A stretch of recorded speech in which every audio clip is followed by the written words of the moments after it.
दोस्तों अब ये सवाल क्या कह रहा है, इस सवाल को ध्यान से समझेंगे। AIEEE 2010 में ये क्वेश्चन आया था।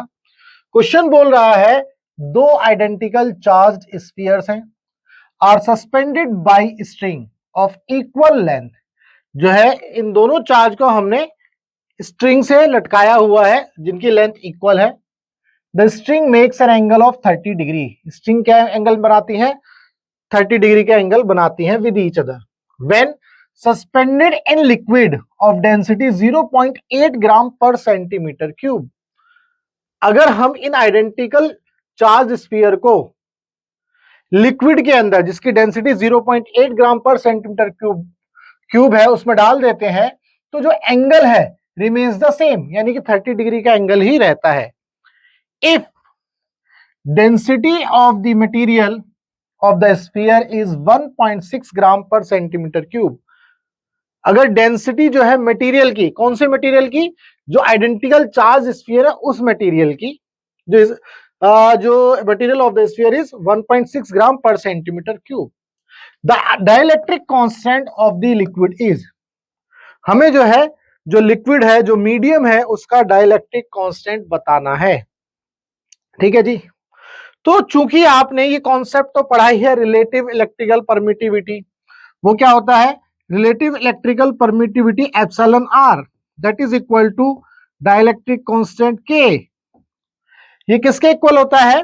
अगर हम इसको बात करें तो ये होता है एप्सिलॉन एम अपॉन में एप्सिलॉन नॉट, और अगर फोर्स के टर्म्स में लिखते हैं तो वो होता है एफ नॉट अपॉन में एफ एम। ये एक फॉर्मूला आपने पढ़ा है, यानी कि दो चार्ज पार्टिकल को अगर हम फ्री स्पेस में रखते हैं तो उनके बीच में जो फोर्स लगता है एफ नॉट, अगर उन्हीं चार्ज पार्टिकल को सेम डिस्टेंस पर मीडियम के अंदर रखते हैं तो उसके ऊपर जो फोर्स लगता है एफ एम।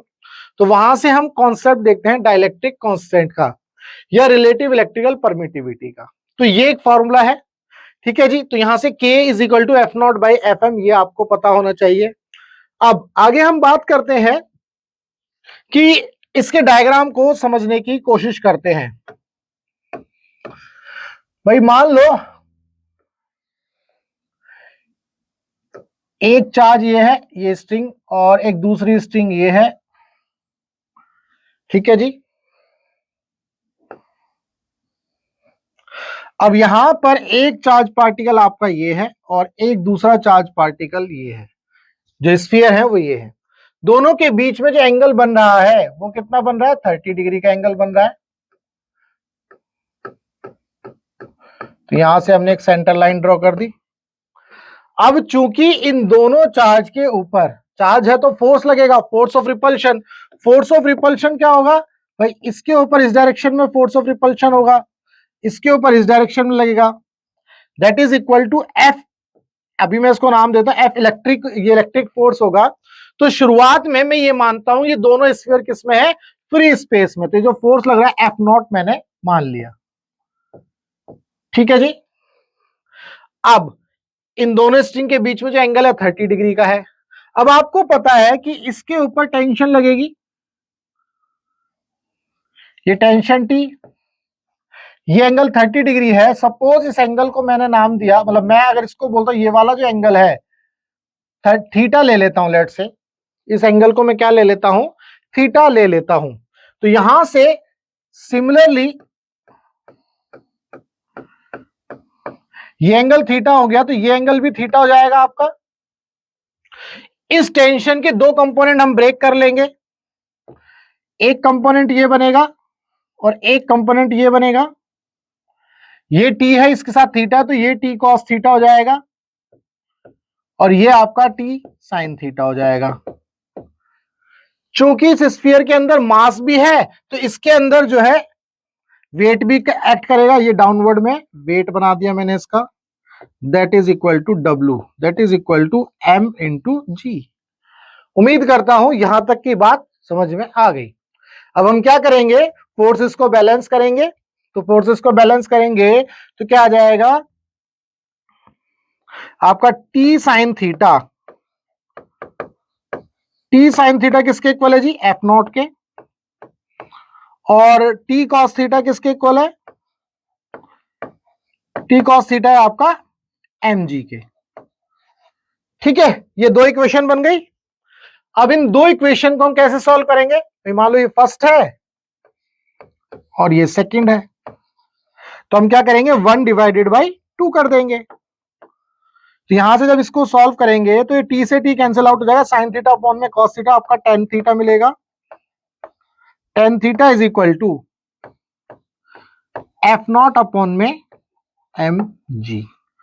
ये इक्वेशन नंबर 3। उम्मीद करता हूं यहां तक कोई समस्या नहीं है।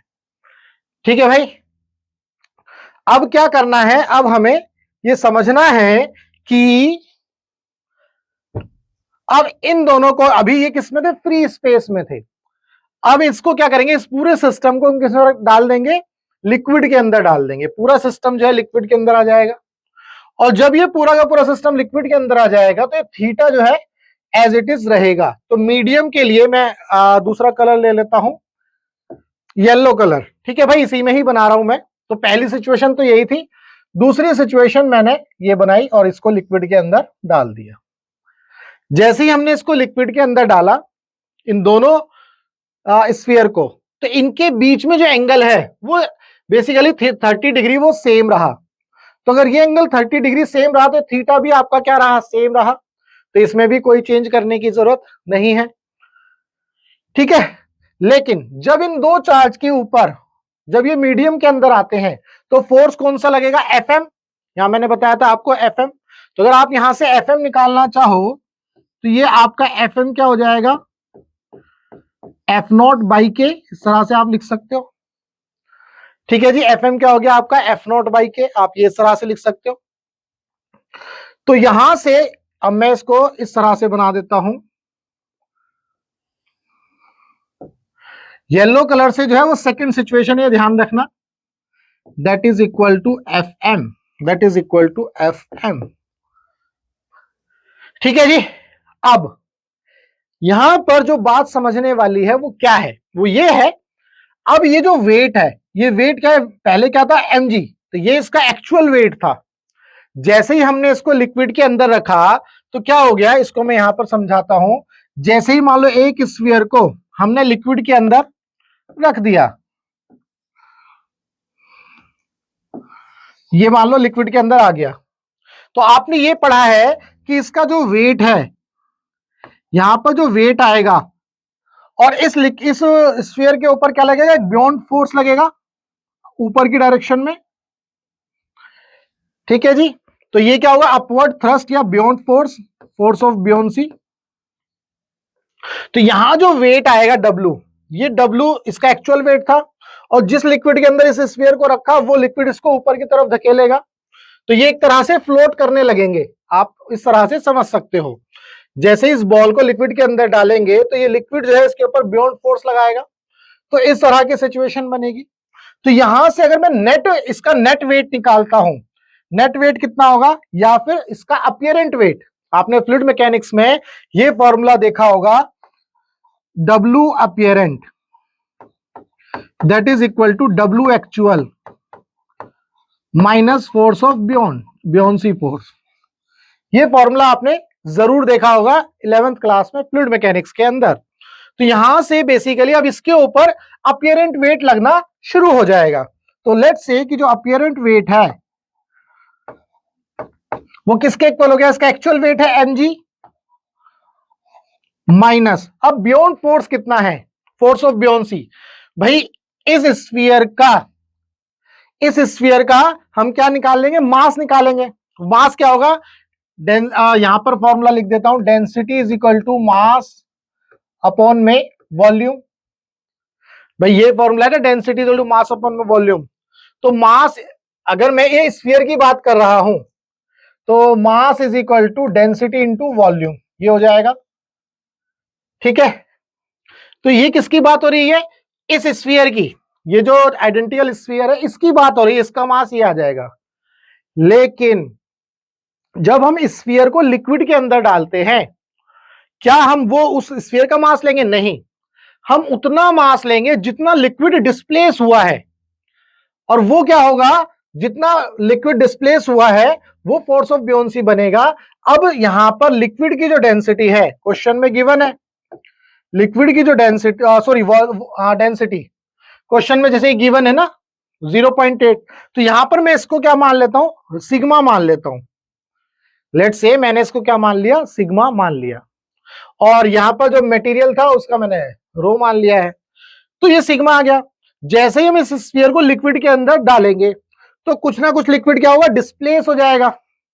आर्किमिडीज प्रिंसिपल के अकॉर्डिंग जो लिक्विड डिस्प्लेस हुआ उतना ही मास हमें लेना है, उतना ही मास हमें लेना है, और वही मास जो है बेसिकली बियोंसी फोर्स लगाएगा। तो यहां से मैं मास निकालूंगा और वॉल्यूम कितना हटेगा, वॉल्यूम उतना हटेगा जितना स्फीयर है। तो भाई मास निकालेंगे तो कितना बनेगा, देखो वॉल्यूम तो इतना ही रहेगा v, देखो ध्यान से वॉल्यूम तो इतना ही रहेगा v, हमें मास निकालना है, वॉल्यूम इतना ही रहेगा v, डेंसिटी कितनी ले लेंगे लिक्विड वाली, v इंटू सिग्मा, ये तो बन गया मास। हमें क्या निकालना है, फोर्स निकालना है, वेट निकालना है, तो इसको हम किससे मल्टीप्लाई करेंगे, g से, तो ये m इंटू जी। तो इतना जो वेट है, इतना जो वेट है ये डिस्प्लेस हो जाएगा। जब ये डिस्प्लेस हो जाएगा तो हमें जो है अपीरेंट वेट मिलेगा mg minus V into sigma into G. उम्मीद करता हूं ये चीज आपको समझ में आ गई। यहां पर जो कॉन्सेप्ट है, कई सारे कॉन्सेप्ट एक साथ चल रहे हैं।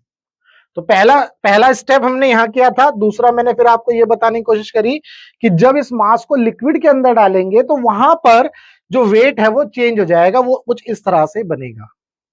ठीक है भाई, तो यहां से अब आगे बढ़ते हैं। W apparent that is equal to W actual minus V into sigma into G. ये इक्वेशन हमारे पास बन गई। हम क्या करेंगे, हम देखो क्या करने वाले हैं, हम यहां से अब इसको सॉल्व करेंगे। W अपीयरेंट क्या है हमारा, ये आ गया आपका mg माइनस, अब ध्यान से देखो यहां पर m की वैल्यू क्या थी, रो इंटू वी, तो v की वैल्यू क्या हो जाएगी, अगर मैं v की वैल्यू यहां से निकालता हूं तो क्या हो जाएगी, m बाई रो, तो v की वैल्यू मैं लिख देता हूं m by rho into sigma into G. अब देखो यहां mg है, यहां mg है, तो क्या mg कॉमन आ गया, mg कॉमन आ गया, तो 1 माइनस, जब mg कॉमन आ गया तो सिग्मा अपॉन में रो हमें मिल गया। तो ये आया आपका W अपीयरेंट, ये जो है इसका वेट आया। क्लियर है, तो इसका वेट जो आया mg into 1 minus sigma upon में रो। अब वापिस आ जाते हैं इस वाली सिचुएशन में, जितने भी मैंने येलो कलर से बनाए हैं इसका मतलब ये है कि ये सेकंड सिचुएशन है जिसमें लिक्विड है। तो जब यहां पर मैंने ये माना है कि ये लिक्विड है, तो जैसे यहां पर एक्चुअल वेट लग रहा था, तो अब इसका अपीयरेंट वेट क्या लगेगा, वो W अपीयरेंट लगेगा।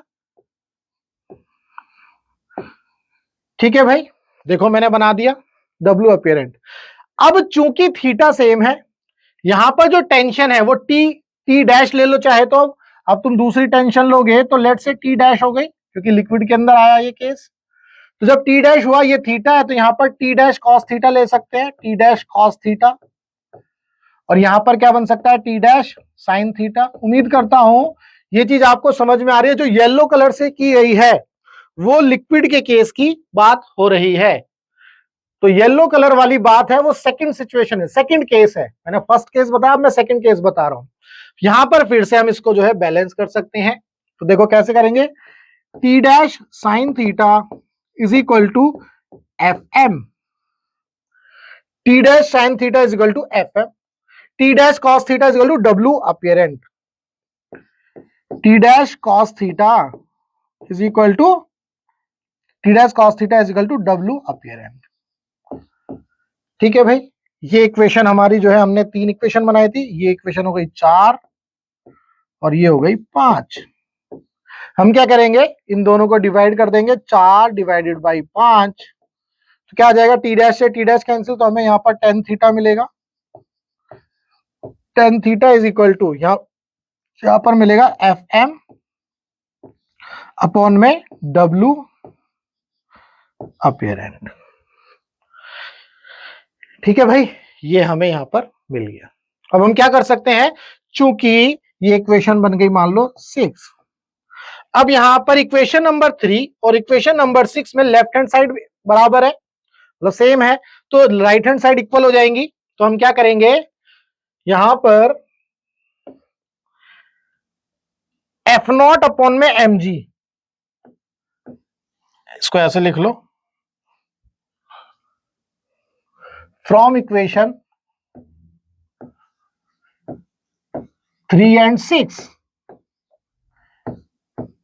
F0 अपॉन में mg that is equal to Fm upon में W अपीयरेंट। ठीक है जी।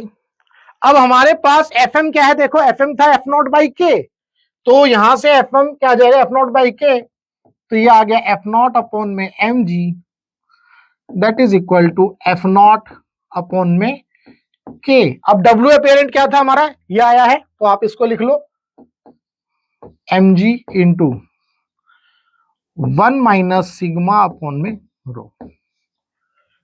अब यहां से जो कट सकता है उसको काट देंगे, F0 से F0 कैंसिल आउट हो गया, mg से mg उड़ गया।